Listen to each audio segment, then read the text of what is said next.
नमस्कार, बहुत स्वागत है आप सभी का। मैं हूं आपके साथ चेतन पाठक और आप देख रहे हैं एनएमएफ न्यूज। हम बात करने वाले हैं भारत और चीन विवाद, जो हालांकि अब पूर्वी लद्दाख में कहीं ना कहीं सुलझता हुआ नजर आया है और जिसकी तस्वीरें भी अब सामने आ गई हैं। दरअसल ये तस्वीरें आप देख रहे हैं, ये भारत और चीन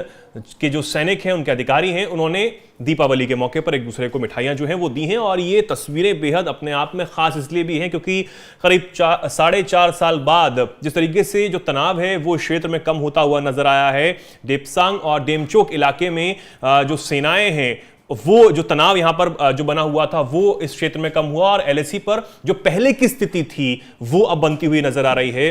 इन क्षेत्रों से दोनों सेनाओं के जो सैनिक हैं वो पीछे हट रहे हैं। डिसएंगेजमेंट जो है वो धीरे धीरे हो रहा है और इसकी तस्वीरें यहां पर सामने आई हैं। अब आपको बता दें कि दीपावली के मौके पर एक दूसरे को मिठाइयां जो हैं वो दी गई हैं। पूर्वी लद्दाख में हॉट स्प्रिंग्स, काराकोरम पास, दौलत बेग ओल्डी, कोंकला और चुशूल मोल्डो से लगे लाइन ऑफ एक्चुअल कंट्रोल पर दोनों देशों के अफसरों ने एक दूसरे को ये मिठाइयां यहां पर खिलाई हैं और दीपावली की बधाई दी। और इससे पहले बॉर्डर पर देपसांग और डेमचोक में दोनों सैनिकों के पीछे हटने की जो प्रक्रिया है वो 30 अक्टूबर को ही पूरी हुई।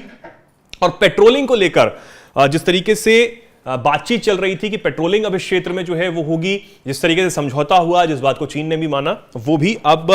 ठीक होता हुआ नजर आ रहा है। हालांकि रक्षा मंत्री ने इस मौके पर बड़ी बात कही और कही कि हमारी कोशिश है कि मामले को डिसएंगेजमेंट से आगे बढ़ाया जाए, लेकिन इससे पहले थोड़ा और इंतजार फिलहाल हमें करना होगा। इससे पहले आपको बता दें कि जो विदेश मंत्री हैं डॉक्टर एस जयशंकर, उन्होंने इस बात को कहा था कि ये डिसएंगेजमेंट तो हुआ है, समझौता पूर्वी लद्दाख क्षेत्र में हुआ, लेकिन इसे पूरी समस्या का हल ना माना जाए। हमने बहुत लंबी बातचीत जो है वो की है। सितंबर 2020 से लगातार इस मुद्दे पर हमारी चीन से बात होती रही, चाहे वो सैन्य स्तर पर बातचीत हो या फिर राजनयिक स्तर पर हमारी लगातार बातचीत होती रही और इस मामले तक, इस समझौते तक हम पहुंचे हैं। लेकिन पूरी समस्या का हल नहीं है ये, आगे भी हमें लड़ाई जो है वो जारी रखनी पड़ेगी और कूटनीति से जो मामला इतना सुलझा है, हमें आगे भी बातचीत के जरिए और समस्याओं का हल भी ऐसे ही निकालना होगा, क्योंकि 2020 वाली जो स्थिति थी वो बेहद गंभीर स्थिति मानी गई थी। हालांकि ब्रिक्स शिखर सम्मेलन में जब प्रधानमंत्री नरेंद्र मोदी और शी जिनपिंग, जो कि राष्ट्रपति हैं चीन के, उनकी मुलाकात होती है, उस मुलाकात के बाद बहुत सारी चीजें जो हैं वो बदली हैं, क्योंकि उस मुलाकात, जो द्विपक्षीय बैठक वहां पर हुई ब्रिक्स सम्मेलन से इतर,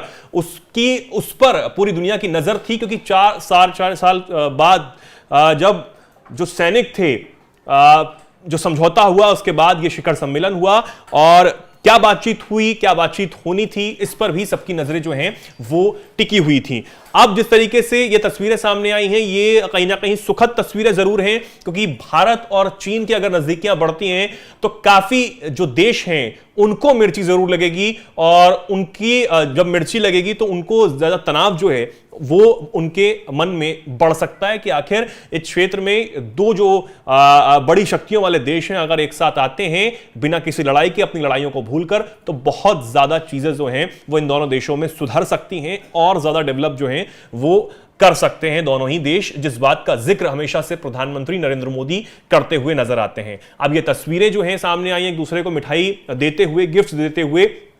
जो सैन्य अधिकारी हैं दोनों देशों के, उनकी तस्वीरें सोशल मीडिया पर वायरल हैं और तमाम प्रतिक्रियाएं इस पर सामने आ रही हैं। अब ये सुखद बात है कि पहले जैसी स्थिति जो है हमारे इस क्षेत्र में बनती हुई नजर आ रही है। आने वाले दिनों में कैसी स्थिति बनेगी और डिसएंगेजमेंट की जो प्रक्रिया है वो कितनी तेजी से आगे बढ़ेगी और रिश्ते जो हैं वो किस तेजी से सुधरते हुए नजर आएंगे, इस पर हमारी नजर बनी रहेगी। आप इन तस्वीरों को लेकर क्या सोचते हैं, क्या कुछ कहना चाहते हैं? कमेंट सेक्शन आपके लिए खुला हुआ है, कमेंट सेक्शन में आप जरूर बताएं और देखते रहें एनएमएफ न्यूज।